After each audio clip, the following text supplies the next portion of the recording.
সুপ্রিয় দর্শক শ্রোতা, এম এ করিম 3.0 ইউটিউব চ্যানেলের পক্ষ থেকে সবাইকে জানাচ্ছি আন্তরিক শুভেচ্ছা ও অভিনন্দন, সুস্বাগতম। প্রিয় বন্ধুরা, আজকের ভিডিওটি যারা যেখান থেকে প্লে করছেন খুবই গুরুত্বপূর্ণ হতে চলছে, তাই না টেনে সম্পূর্ণ ভিডিওটি দেখতে থাকুন। চলুন সময় নষ্ট না করে মূল ভিডিওটি শুরু করা যাক। Let's go. প্রিয় বন্ধুরা, নষ্ট মানুষ কয়লার মতো।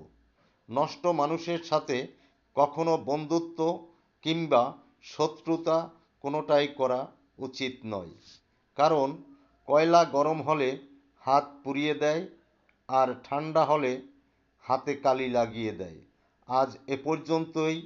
পরবর্তী ভিডিও পাওয়ার জন্য চ্যানেলটি like, comments, share and subscribe করে পাশেই থাকুন। সবার সুস্বাস্থ্য দীর্ঘায়ু কামনা করছি। আল্লাহ হাফেজ।